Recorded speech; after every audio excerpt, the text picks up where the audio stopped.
Sono qui con Paola Russo, analista didatta dell'AIPA ed autorevole esperta sui gruppi, a cui voglio rivolgere su questo tema alcune domande. La prima è chiederle come e quando è nato il tuo interesse clinico per il gruppo.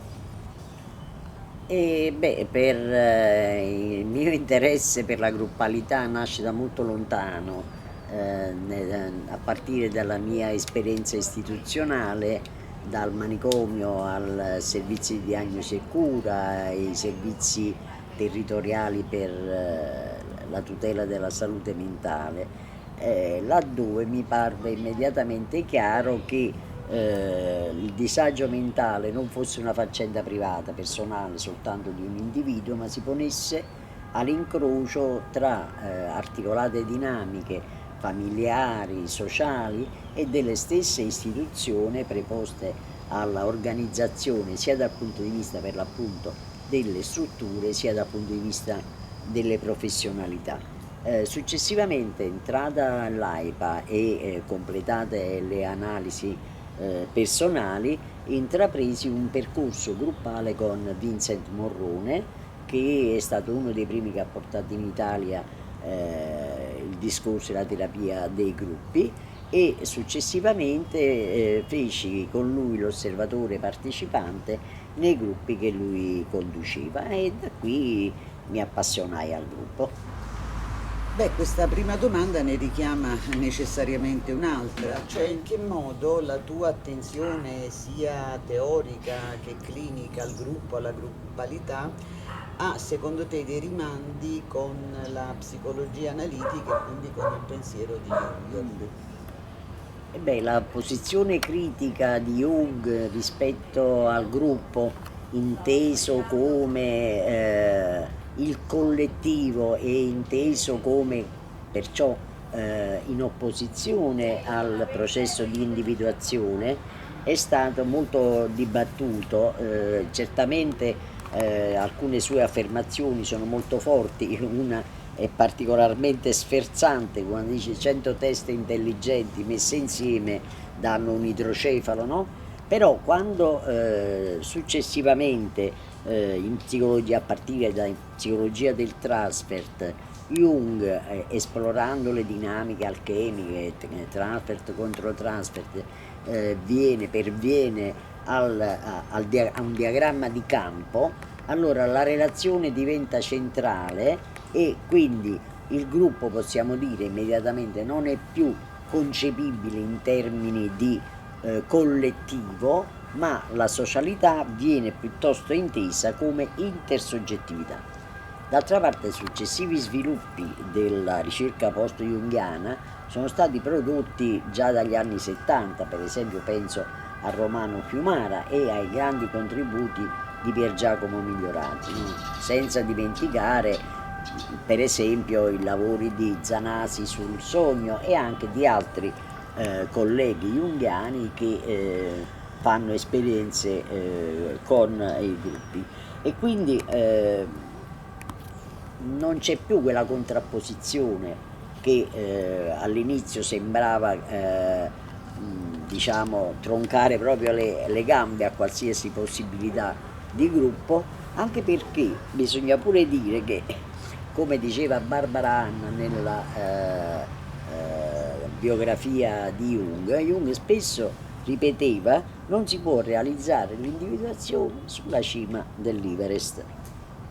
E ancora più precisamente in psicoterapia oggi del 45, praticamente dopo la seconda guerra mondiale, Jung è molto più esplicito, perché dice: il naturale processo di individuazione conduce alla consapevolezza della comunità, e contemporaneamente aggiunge: l'individuazione è una unificazione con se stessi e al contempo con l'umanità di cui l'uomo è parte. Quindi è molto esplicito e lascia ampi spazi in questa direzione, no? Sì, questo mi fa venire in mente una famosa, diciamo, osservazione di Jung che il soggetto riflette un mondo non più di quanto un mondo non riflette un soggetto, Per no? A l'appunto. proposito di intersoggettività.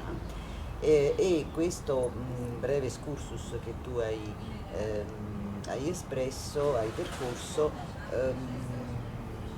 mi pone, diciamo, ecco, anche un'altra domanda, cioè quali ricadute, no, concretamente ci sono state e ci sono nell'ambito e sul piano teorico e clinico e formativo nell'ambito del lavoro nella sede napoletana dell'AIPA.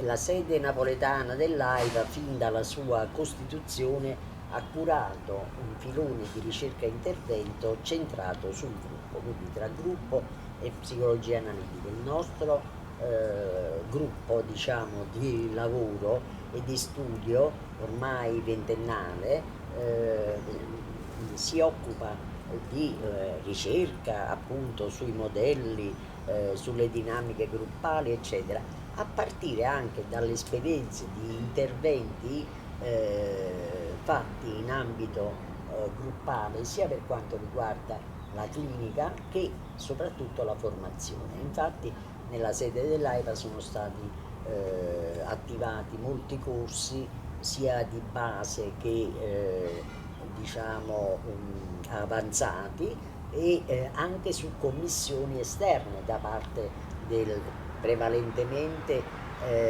della salute mentale, della salute in generale e in ambito psicopedagogico, no? In modo che l'obiettivo è quello di promuovere l'apprendimento alla relazione attraverso attività di gruppo. Poi più recentemente abbiamo anche aperto all'esperienza di grande gruppo, che praticamente accoglie persone non necessariamente professionisti della materia, ma varie persone che sono interessate a vivere l'esperienza per quello che è, nel qui ed ora, per verificare le dinamiche che si attivano nell'ipotesi abbastanza sostenibile che questo abbia a che fare anche, abbia delle ricadute sul sociale, cioè come se queste fossero un po' lo specchio di quanto avviene nel sociale. Naturalmente sottesa a questa esperienza è il concetto di bene comune, no? Nel senso che la salute mentale, comunque la si voglia definire, va intesa soprattutto come non solo benessere del diretto interessato, ma anche come benessere sociale della comunità e nella convivenza per l'appunto comune. Ecco, queste sono un po' le attività che noi svolgiamo. Un'ultima domanda, che è quella che mi interessa in modo particolare, Paola, e su cui vorrei con te un confronto, anche diciamo facendo una mia breve premessa. In quest'epoca di pandemia la fragilità umana, che però qui intendo come una possibile risorsa per il cambiamento, è oggi, come sappiamo, una dimensione sempre più visibilmente emergente, che il gruppo, proprio in quanto sistema di interazioni, di interconnessioni, accoglie e mette in risalto, in quanto il gruppo è un noi.